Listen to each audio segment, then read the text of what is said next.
I should introduce myself as well, I guess. My name is Pete Masters. I work at Heart in the community team. I'm part of the community working group, and I'm going to be your host for this webinar.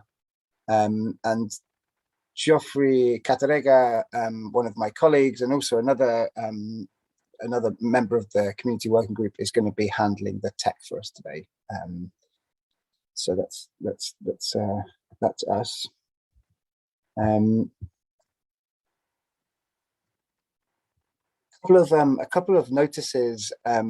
First one is there's an invitation from the local chapters and communities working group to get involved in a public discussion about draft etiquette guidelines for OpenStreetMap Foundation managed communication channels.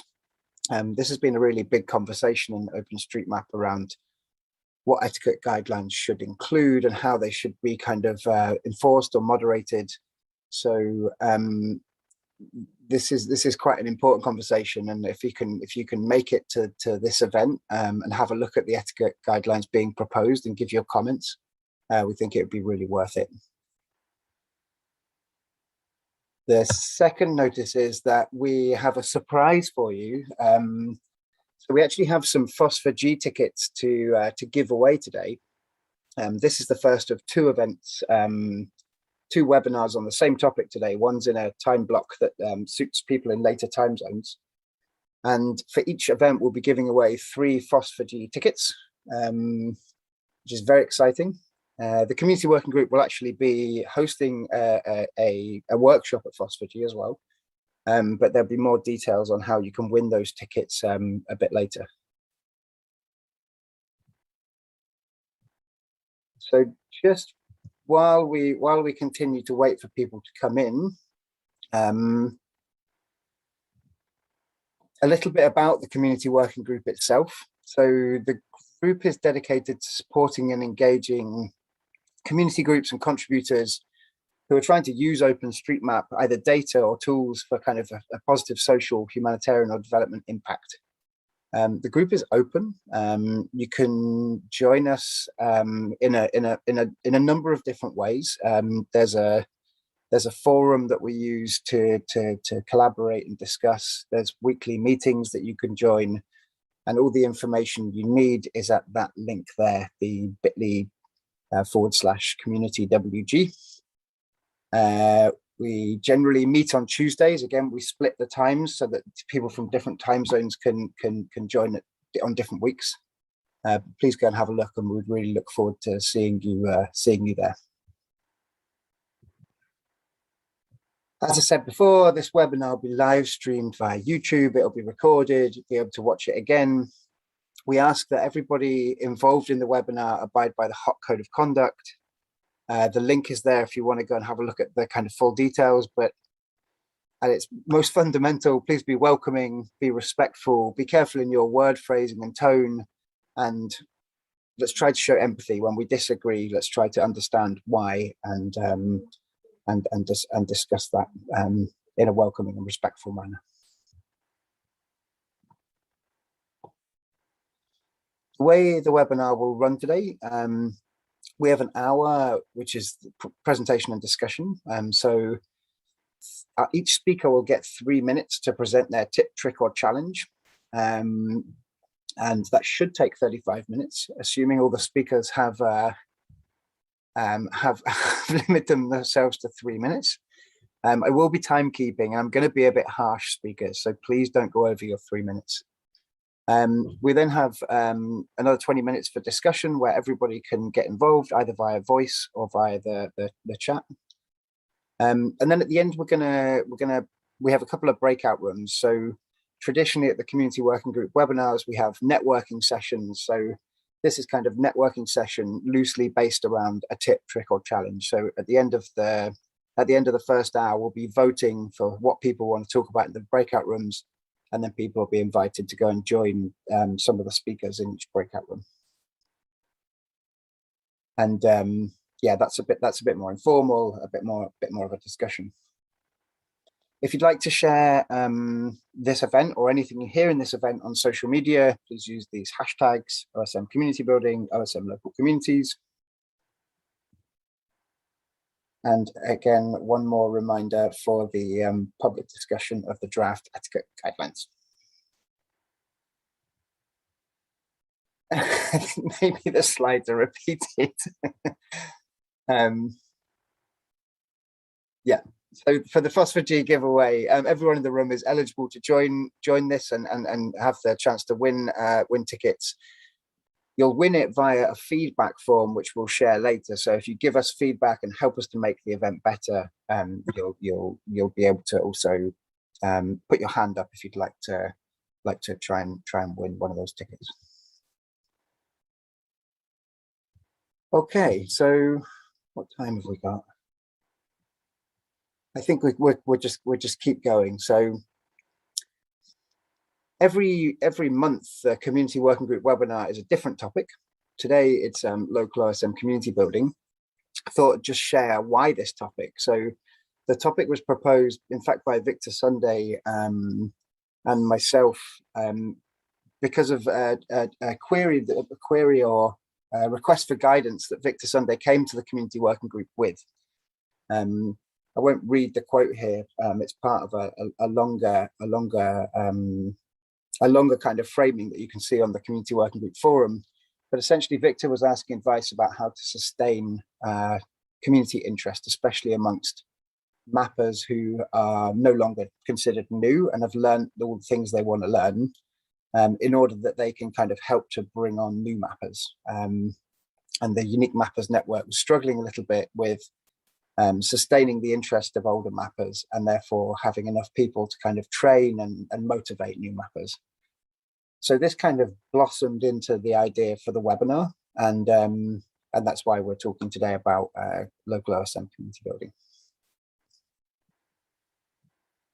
So today, this session at 6 UTC is on starting a local OSM community. If you are still awake at 4 UTC today, then you can join session 2, which is focused on sustaining a local OSM community. As I said, both will be available to watch again anyway, but you're more than welcome to attend both.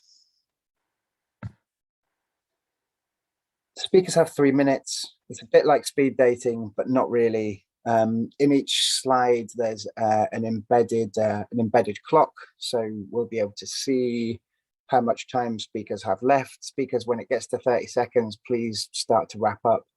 I will be a bit strict about timekeeping. Okay, let's jump in. Feel free to share any questions or comments you have for any of the speakers in the chat as we go along.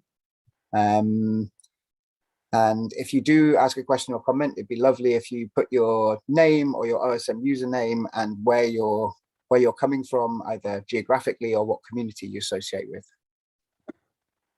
Okay, without further ado, our first speaker is on video.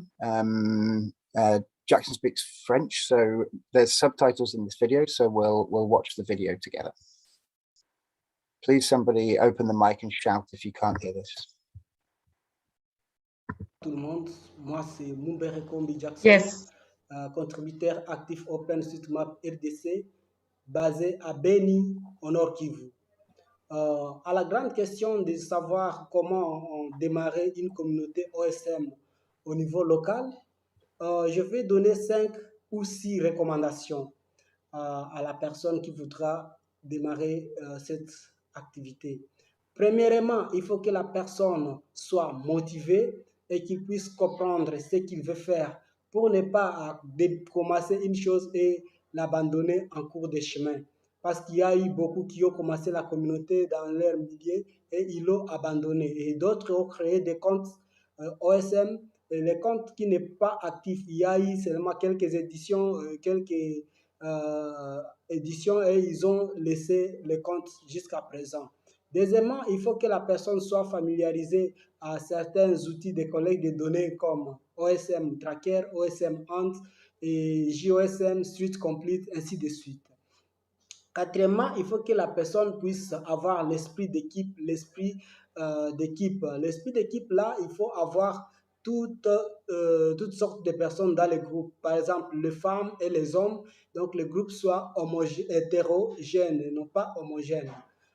Cinquièmement, esprit d'initiative. Dans l'esprit d'initiative, là, il y a la capacité organisationnelle. Il faut que la personne puisse organiser son groupe de la sorte qu'il puisse, par exemple, se réunir une fois, deux fois le mois ou une fois la semaine pour essayer de pallier à certains problèmes de collecte des données et qu'il soit à mesure d'organiser la cartographie participative pour améliorer et contribuer à une beauté de la cartographie locale.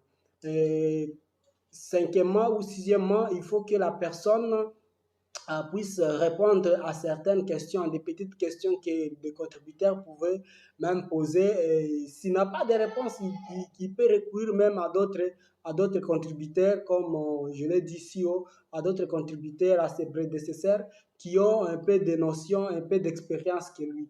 C'est ces petites recommandations que j'avais à donner à une personne qui voudra démarrer la communauté locale OSM. Je vous remercie.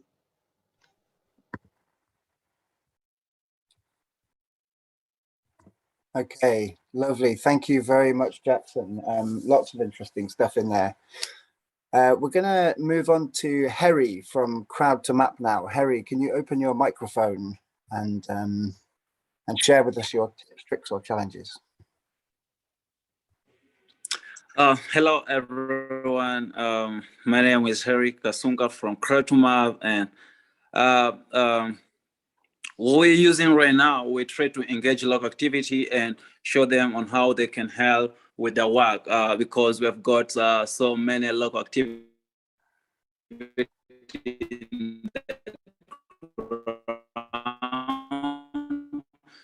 and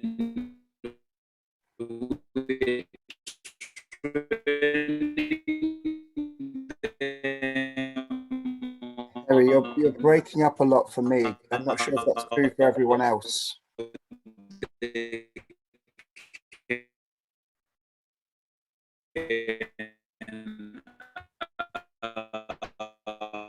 Geoffrey or Anli, can you confirm if this is breaking up for you? Use the knowledge of mapping to help the communities and mapping. Yes, it's breaking up for everyone. Okay. Hi, Harry. We're struggling Hello? to hear you. I'm gonna go to the next person and come back to you later if that's okay, because we're not catching what you're saying. So we'll come back to you in a minute, if that's okay. Okay. Thanks. Okay, we'll come back to Harry, and in the meantime, we'll go on to Mikko from Mapbox. Hello, ready, set, go. So hello everyone. So I am going to represent my community from the Philippines, which is Mapbex. And I'm going to talk about finding your mapping niche. So similarly to Mapbex, like several mapping communities have already emerged in our country. And it was kind of difficult at first to know what would be the role of a new community towards engaging this. But I think one important thing to note here is that passion really drives our volunteers or advocates to be interested in really mapping and contributing to OpenStreetMap. So that passion, it's kind of very hard to look for. So I guess if you're a volunteer trying to start a community or you would want to be part of a community, I think it's very important that you need to assess first what you want to map, what are the things that you're interested to map, and what are the things that you would want to put on the map. Then from there, you could pretty much check your resources, what's the available data online, what tagging conventions would be there in tag info, and from there you would be able to start and grow and engage more people. So I think it's very much related with other experiences of other communities. But if you are able to tap this passion of these various groups, like for example, if there's a biking community in your country, you could tap them and maybe get bike related facilities. If there are food junkies who are interested in the location of restaurants, you could tap them. There's other very diverse list of interest groups that we could look for and maybe engage them in mapping, like convenience store owners, water refilling station owners. Like before, I was able to talk to students who are interested in their thesis for their solid waste management research.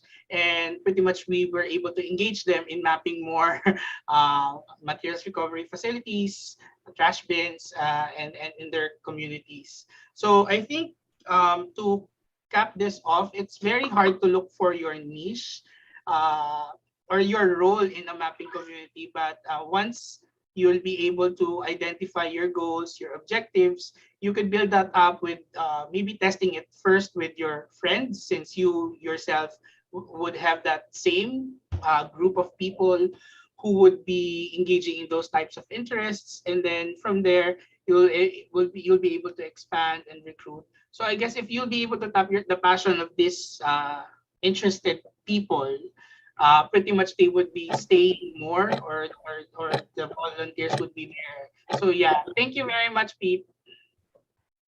Lovely, thank you, Mikko. Interesting perspective on getting specific with communities. So next up we have, the slide will change, Carol from OSM Fiji. Carol, whenever you're ready.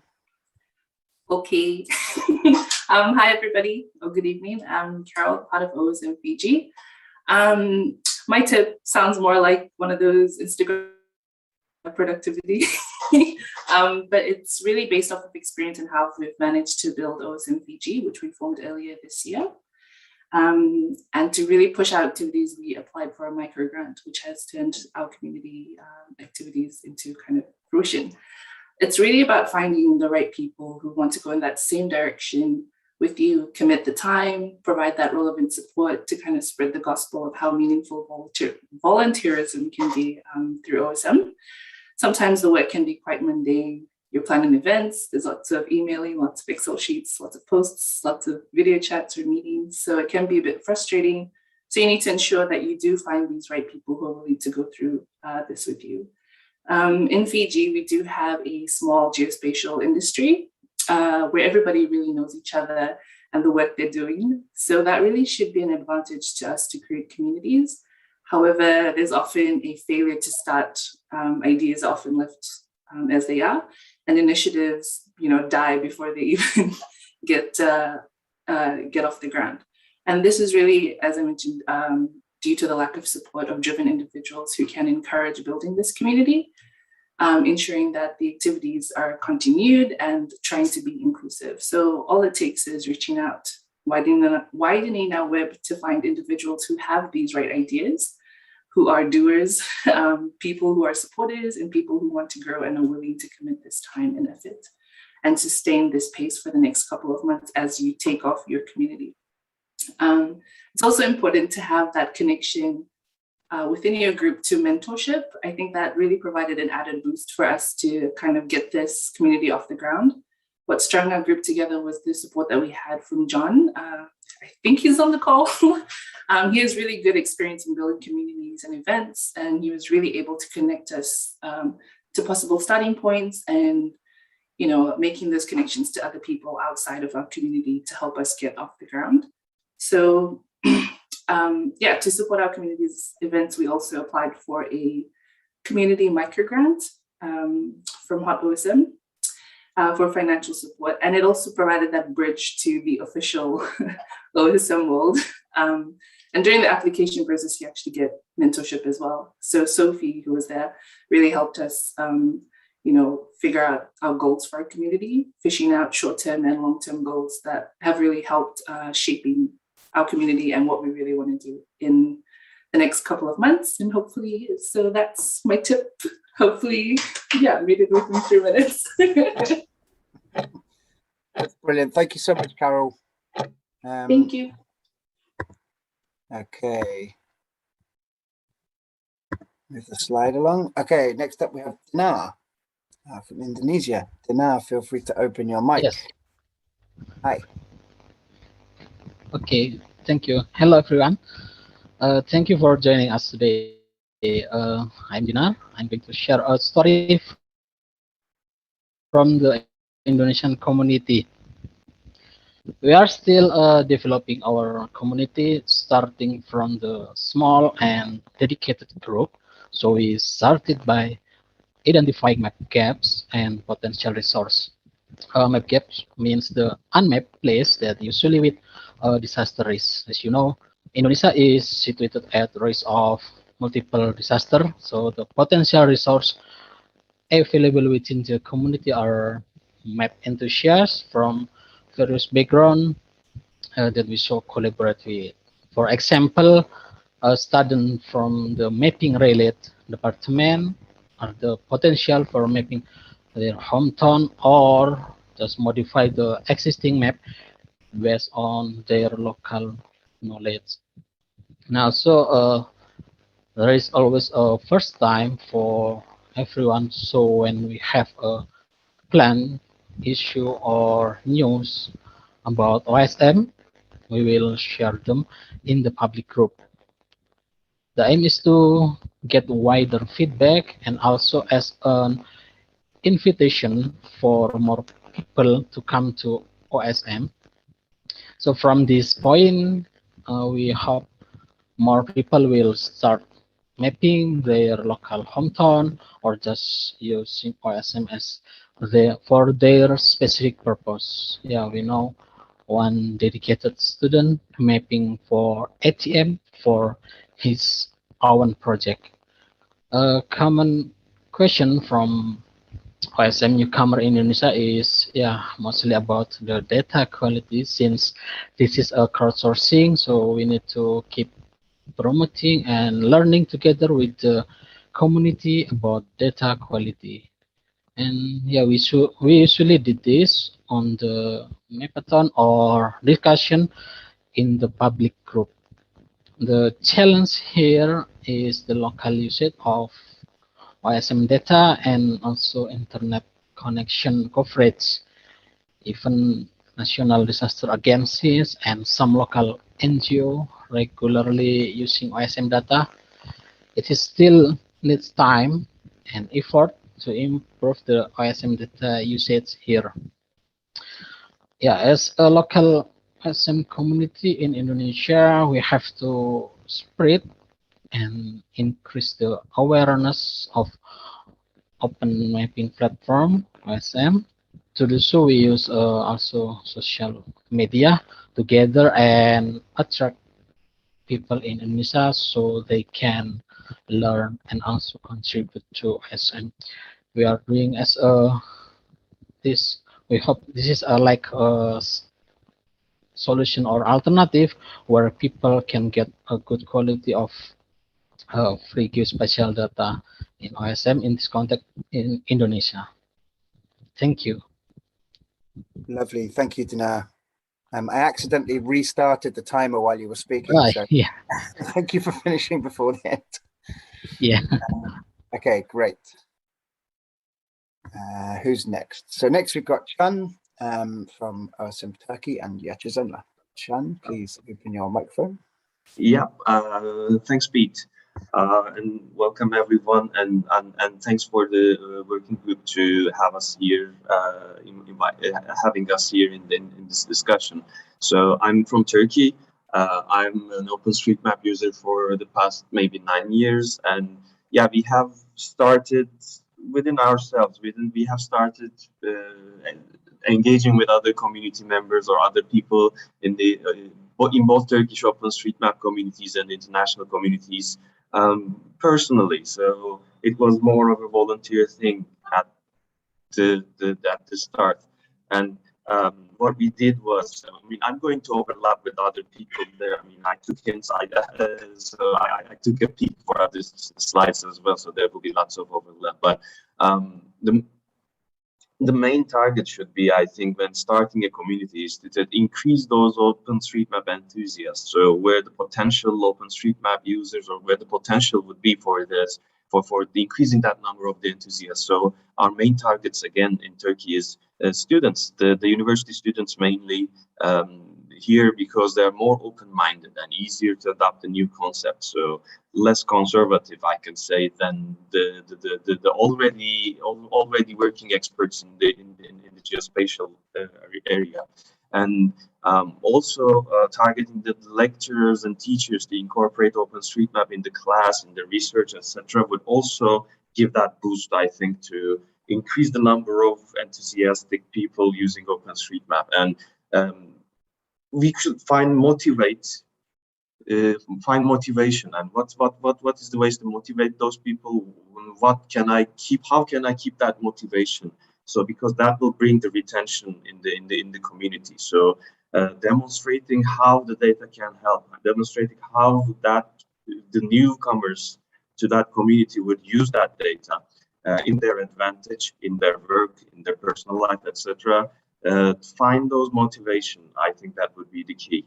And after that, I think that will come the finding the gaps and needs within the community, data gaps and data needs, and setting goals with that newly motivated group. And I can say that all of those took speed when we established the Artisanlar. It's a local NGO, it's a legal entity in Turkey, based in Istanbul, and all of the things have sped up after we have started working as in an organized manner like that. So Artisanlar is now acting as a hub, enabling us to pursue grants, manage budgets, etc. So for the past 2-3 years, we have done more than we could in the past 9 years. So I think my time is up, and yeah, thank you. Your time is definitely up. Thank you very much, Can. Yeah. So remember, you can post some questions while people are speaking in the chat if you want to follow up on any of this stuff or share an experience yourself. That's absolutely fine. We're going to move on now to Aishwarya from Nepal. Hi, everyone. So I'm Aishwarya from OSM Nepal / Kathmandu Living Labs. So to start a community that is also sustainable in the longer run, we need to create a self-sustaining ecosystem. An ecosystem is simply a system of different components that function together as a unit, just an ecological community comprising different organisms that live together and basically run the system. Similarly, in an OSM community, there are different components, right? There are mappers, there are validators, community builders, developers. Some are beginners, some intermediate, some advanced, some more involved than the others, some more visible. However, we need to create a system where all these can come together to create a synergy, a self-sustaining cycle where the work of each component is supported by the other components. So I have 5 tips that we can use to create an OSM ecosystem. The first, awareness. The more people know about OSM, the more we can find people who are interested, right? So we can use popular platforms like TikTok, Facebook, Instagram, basically finding where the audience is.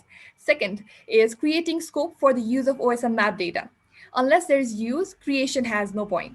So we can do this by linking to stakeholders that might use data. This might include policymakers, the governmental bodies, community power structures, infrastructure makers, connected to the need or interest of the related people, align map data with sectoral needs, assess where the mapping data can contribute. Third is creation of map data through onboarding and retention of mappers. This can include onboarding new people, retaining their interest, involving local people, local social or cultural institutions, local partners, local governments, academia, and other social actors, and most importantly, connecting mapping to their interest or needs. Fourth is assessment of the cycle of mappers and incentivizing them. So there are different stages of mappers, right? One goes from being a beginner mapper to an intermediate mapper to an advanced mapper to validator and trainer.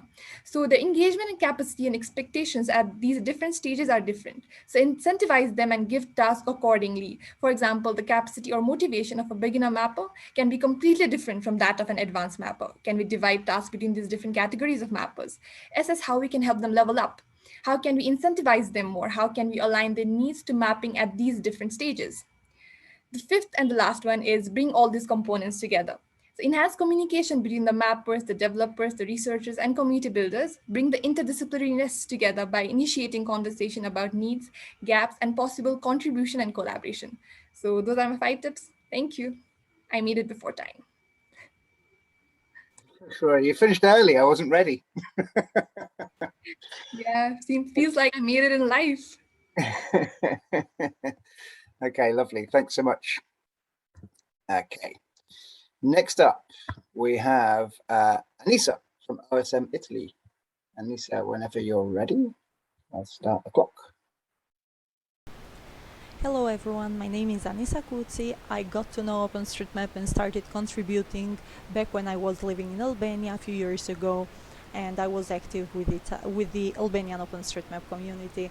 I'm currently living in Italy and I'm part of the Italian community now, so today I'm representing OpenStreetMap Italy. My tip for creating local community is to focus on individuals, to get to know them, understand their interests, and then find the way together to link what they are interested on with OpenStreetMap. And by saying this, I mean that we get to know the people that want to engage in OpenStreetMap, the people that want to bring closer to our communities, especially when we want to start a new community, and really talk to them and understand what they are interested on in their lives and try to find a connection or something mutual with OpenStreetMap. Why doing this? Because actually, contributing to OpenStreetMap is a big responsibility and it's really important, but it also should be fun, at least when possible. And let's just do our best when we can do something towards making it also fun and help people stay more engaged and longer for a longer time contributors. Back in Albania, when I was part of the community there, our local community, we used to do this a lot with newcomers, like the people who were already active in the community. So we used to talk to people who are joining in the community and we used to help them find how they could link OpenStreetMap with our other interests that they had in life. In the meantime, what do you do when you have an already very big community like the Italian one, where you have lots of contributors who are long-time contributors and experts in OpenStreetMap? Well, even in this case, it's really important to keep in touch with as many people as you can and, try to keep the community closer and just do this because it helps having a more solid community. And it's a good way to keep in touch with people who have same interests as you. Well, to conclude, none of these rules is a golden rule. None of these tips is the solution to every problem. Just please have in mind that you have to really understand the situation you are on, the place you are on. Just have in mind that you have to contextualize where and how you can use these tips. Thank you. But next we have Satoshi, and Satoshi is going to share his own screen. So I'm going to stop sharing. Satoshi, please feel free to share your screen now. And I'm a little bit suspicious that Satoshi is doing this so he doesn't get the timer, but I have a timer on my phone, so I'll still be watching the time, Satoshi. So whenever you're ready, please feel free to start. Okay, please wait.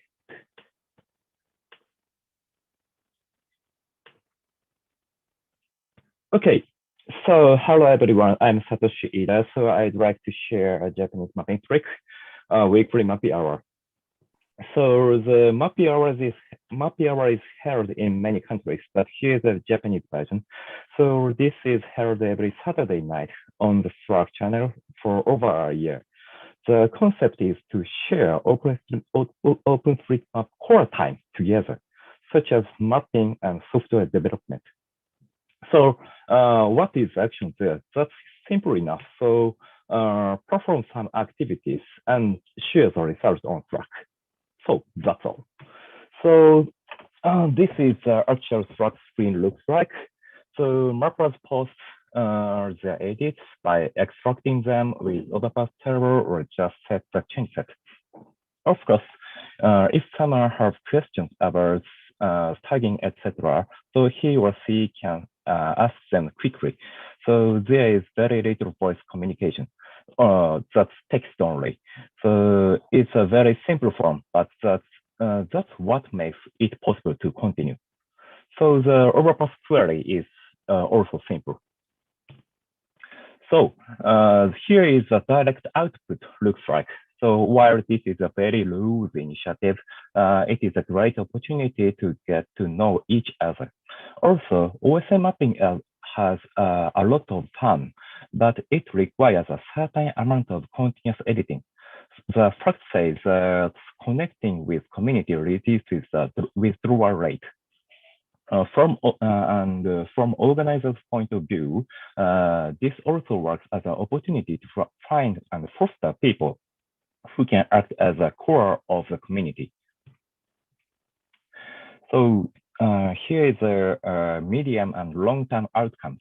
So many Japanese people tend to be very shy and hesitant to speak up, but these small opportunities to speak up will encourage others to speak up next. So this makes communication much smoother and increases feedbacks in many other places. And it turns them into a listener to community members. So following is a summary of the features. So we are trying to keep organizers' efforts as low as possible. And in return, the casual gathering helps to ensure the long-term continuity. So also, the activities are done using text, so it can be easy to share afterwards. So it is always there. This concept is very important. Oh, 10 seconds. So this is appendix. So spread through the community, not spread to the community. So this is important, I think. That's all. Thank you. Satoshi, thank you very much. Super nice. We could actually see your notes as well, but I think that actually really helped. So I hope you don't mind, but it was good for us. I'm just going to share my screen again. Okay, brilliant. So after Satoshi, okay, we have Sutakaran. Is Sutakaran here? No, he's not here. Okay, cool. So we'll skip past Sutakaran. We'll capture that some other way. Arjun, are you here? Yeah, hope I am audible. Let's start the clock. So myself, Arjun, from OSM India, OSM Kerala. So I have just, most of my speakers ahead told various points, which I totally agree with them. And the way we start with the challenge, what we face in building a community in India. As you all know, India is second in population, and the diversity in India was a big challenge. India is a country where the states were clustered based on the language they speak. So even I don't know how much language there are officially declared languages.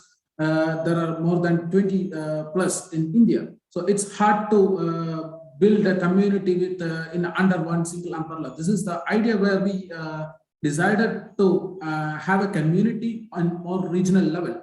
So I know my locality, and the problems in the localities and the needs of the locality better than anyone who is a few hundred kilometers away from us. This is the reinforcing idea behind developing a community which is focused on regional level, and thus OSM India became the parent organization of our parent community for many regional communities. Then that's what we did with OSM Kerala as well. So we all know that necessity is the mother of invention. Although there were many individual mapping activities happening here and there, the major momentum came after the Kerala floods in 2018. Even government and people know the importance of open data, and they started contributing to this point. So this point was the key turning point in some community in Kerala. So we started training students. We catch them young. We started training the students in colleges. So they are very easy to get trained. And we built a wow factor for them. We tie up with the universities and government, and we incentivize them with the certificates and make more important, rather than building a lot of data, quality is also important. We focused that in building the community. So intermediate trainings and the continuous training programs were also arranged to sustain the community people. So make them use OSM, make them understand the difference of OSM from the other commercial maps. So, and after that, the community will grow by its own. Thank you. Lovely. Thank you very much. The clock. Okay, great. I think, okay, we're going to try and go back now. Harry, are you still with us?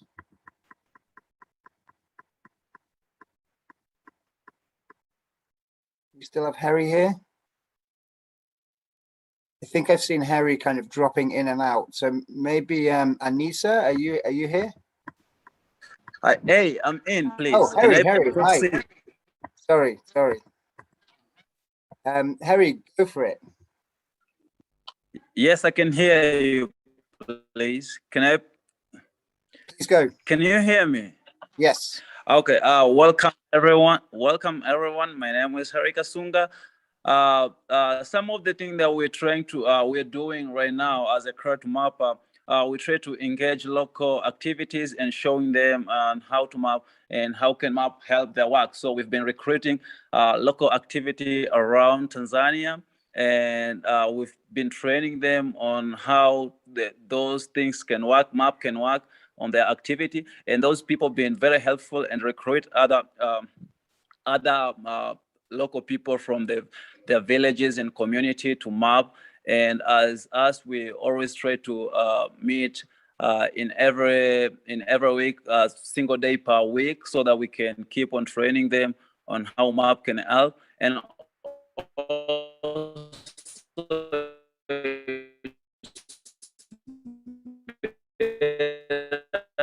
to recruit or to work universities or local colleges, so that we can empower the data of mapping can help on sustainable development. So so far we've been trying to reach so many communities and train them on that, though there are some of the challenges, but we've tried to make it very open to be this is a volunteering work, and encourage people to use mapping in helping their communities and saving some of the cases that are facing in their community. But so we really think training people in local communities about the mapping activity and how they can relate in the activity that they are doing is really impactful and helpful in solving those challenges that they are facing very daily in their activity that they are doing in their community. Thank you. Harry, that was brilliant. Thank you very much. We had lots of speakers. We could have had lots more connection problems. So that's not too bad. It's a shame to lose Anissa. I think she gave us her kind of top line tips, tricks, and challenges around getting to know individuals, and we'll find out more about that later. So we have now 15 minutes for questions and discussion. So it would be really, really nice if you have any questions, if you have any comments, if you have anything to share, to put your hand up or to put a note in the chat. You can address it at any of the presenters we've had so far.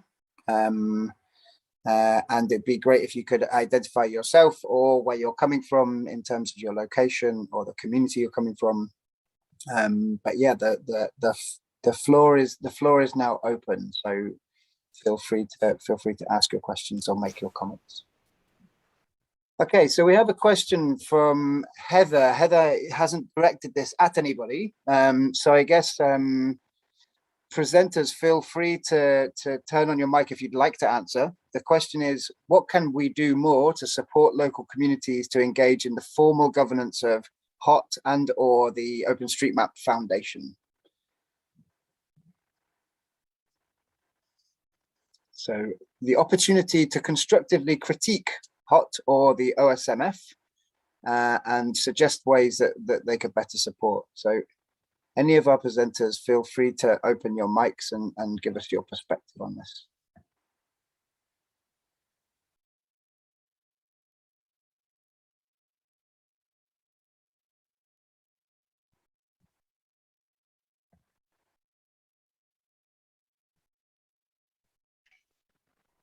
It's okay. Maybe it was an obtuse question, Pete. This is Heather. Hi, good morning, everybody. And just really lovely to see faces and familiar names and some new folks talking about OpenStreetMap in your communities. I think one of you, I think Khan really mentioned it about getting to more formal to be able to kind of grow OSM. And so I guess there's the OSM community globally, right? And then there's the communities in your community. So let me reframe it that might be more useful for the people who are speaking.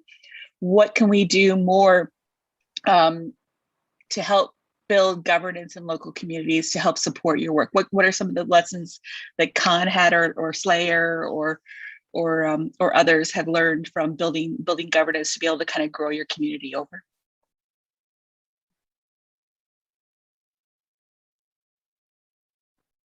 No, there we go. Yeah, thank you, Heather. So, yeah, I mean, having a legal body here helped a lot for being able to engage with the community, but being able to attain more visibility with the community as well. So that would really help. But when the community's interaction with HOT or OSMF in terms of governance, etc., it is still as a beginner member or as a new member of that community, it's still an intimidating task. So it is something that you look and say, well, I can't do that yet, or I'm not experienced enough to take part on that. But when you see that, when you enter those discussions, when you enter that network, when you meet people, etc., you see that it's not exactly the case. So it's not that hard task, or it's not a big hurdle, in fact. But at the start, it looks like a very hard to do task or very intimidating. But I think that should be also tackled step by step, I guess. So what we are encouraging in Turkish OpenStreetMap community is just be active on these discussions, be part of the global community, and get to know people. When you get to know people, you see that you see that those intimidating things also can be done, or you can also participate in that. So I think it would be a step-by-step task to start with get to know people who are the people from the global community, and the rest will, I think, flow from there. Thanks, Can. Good answer. Do we have any more questions for our presenters?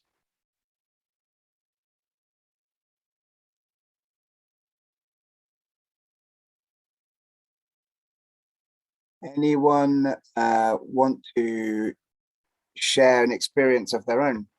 Sutakaran, I see you've arrived. Are you able to speak? Hi. Hi.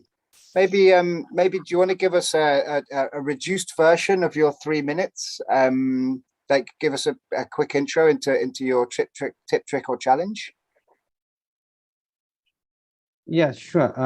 In Sri Lanka, actually, we started the OpenStreetMap activities in 2013. Then, I led the number of projects and contributed to volunteer base to, to give the training for many organizations, many societies, and government bodies. But even though still, we have challenges to increase our OSM contributor. So luckily, now I have joined with the Eastern University of Sri Lanka. Now I have, my application of Youth Mapper chapter has been accepted. So in future, we can do a lot of activities through students. So this is the big challenge for us so far. So we have, even though we have done many trainings, many activities in Sri Lanka, but people are engaging to contribute to OpenStreetMap, it was very less. So I thought now this is the good chance for us through the Youth Map chapter, so we can collaborate to work with the international community and national community and society and government bodies and organizations, and introduce, as well as in the university we are going to add as a subject OpenStreetMap and open source application as a subject to increase our to add that as a subject in our degree program. Then students will engage to work on it and study and collaborate with you all. So main challenge is in Sri Lanka. One is engaging the community and participations community, which were very less, and internet problem is very challenges. Another thing, so we don't have free access to internet, and another thing is women participation. Women participation also very less here. So we will try our best through Youth Nepal chapter to increase women participation and also increase to use this OpenStreetMap in future. Thank you very much. That was lovely. Thank you, Sitkaram. I'd like to, there's no questions or comments in the chat. I'd like to, I think, Victor, are you here in the room? I think it would be, if you're willing, it would be interesting to get like a 1 minute perspective on what you've heard. You kind of catalyzed this this webinar topic. If you would like to take the last minute to reflect on what you've heard, that'd be really nice. Yeah, thank you very much, the masters. Sorry why it's raining heavily and the network is not quite friendly. But then I want to start from the question asked by Heta Jesse Lessing, and on what we can do to support local communities to engage in more formal governance support and OSM. I was just reflecting on that question and looking at the communities, local communities. I see that when local community members are active in their local level, they tend to also give themselves to be active in the governance of either HOT or OSMF. And once those individuals gradually become less active in their local communities, you also see that they begin to depreciate the global communities participation of HOT or OSMF.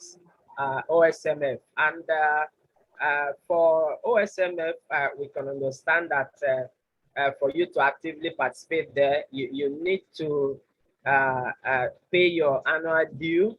And recently, we see that a mapping tax was given to take care of that and so on. So what can be done more is to find out who are those not paying, and then who are those actually mapping, and maybe from the local community level, see how to actually engage them actively, either to map or to indirectly or directly make the payment, and then that will motivate them to actually be active in the global OSMF governance. And for what the same, there's no payment for membership or participation at the global community governance. But then we see also that most of our voting members are members of the local communities. And when these individuals are not active in their local communities, certainly you find out that you get less of them at the governance. They are expected to, participate as voting members and so on. So the mails are there reaching to them. Why is it that they are not active as voting members when actually they were voted in because of their active participation at the local community? you find out that as time goes on, they become less active at the local community, and their voting membership role become less active also at home. So how do we actually reach at them? What is it that is making them no longer to be active at the local community that is actually affecting them over at the voting membership level, governance, and so on? So those are some of the things we look at. And then from our experience Victor, over sorry, here at I'm Unique gonna have to ask you to wrap up because we're nearly at the end now. Okay, thank you very much. At our experience over here, we are looking forward to see how the old mappers can actually be sustained, even when they are not motivated, even when there is no incentive. How can they, keep mapping and become active members of the community? Okay. Cool. This won't be the end of the conversation. I think this is the beginning of this conversation, and all of the insights and tips, tricks, and challenges that we gather here today in both of the sessions will be documented, and we will work out how to kind of share them in an open manner and make that kind of a dynamic resource for people to use. Thank you, Victor, and thanks to all the presenters. Like there's a lot to name, so I won't name you individually, but that was super interesting. So we have 2 breakout rooms available for a kind of deep dive networking session. Geoffrey is going to open a poll. You can choose whichever of the subjects that have been presented today that you found most interesting or would like to follow up on most. And those 2 subjects will form the kind of a starting point for the conversation in the breakout rooms. So it would be great if you could vote now for which subject you would like to follow up on most. Okay, I think people have started to vote, so that's great. And just while that's happening, I'm going to remind you that we have a surprise giveaway of Phosphor G tickets. So this is hosted by the community in Buenos Aires, 27th of September to October the 2nd. Everyone in the room is eligible to join. We'll be sending a feedback form later. You could just indicate if you would like to go into the raffle for these. And then next week in the community working group meeting, we'll do a random selection of 3 people from each session, and we'll announce the winners. That's when the raffle will be drawn, so we will be able to notify the winners on the 7th. And this is the link that you can follow to leave your feedback on this webinar, and also to enter that kind of that competition.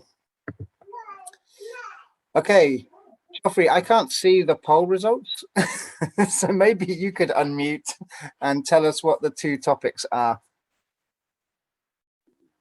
Yeah, the votes are still coming in. Okay.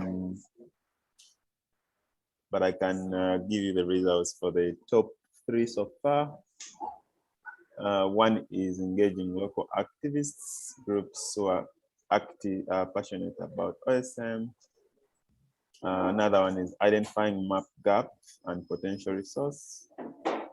And in position number 3 is creating self-sustaining ecosystem. Okay, cool. So if you would like to stay and hang out and chat in the breakout rooms, that's fantastic. I think our 2 topics are likely to be engaging local activists and identifying the map gaps. Was that the second one, Geoffrey? Yes, so that's the first one, and now the second one with 32% of the votes is identifying map gap and potential resource. Okay, cool. If you have to leave, if you don't have any more time, then I'd just like to say thanks. Thanks very much for joining us. I hope you enjoyed it. Please do leave feedback. Please do come and check out the community working group. And otherwise, Geoffrey, I think you're going to open the breakout rooms, and we will go and have a longer conversation on these topics.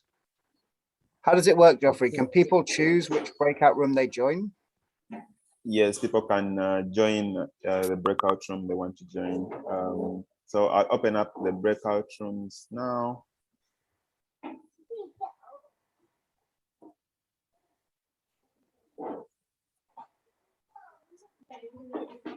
Okay, lovely. Pete? Hello? So in room 1, are you going to tackle the first one, right? I think, yeah, if whichever was the top choice. Okay. Okay, so engaging local activists is room 1, and identifying map gap and potential resources is room 2. Perfect. Okay, cool. Thank you. So feel free to choose a breakout room. You should have the option on your screen to go and join one of those rooms. If you have to leave, as I said, thanks very much for joining us. Hope to see you again soon. And yeah, keep going with the community building efforts.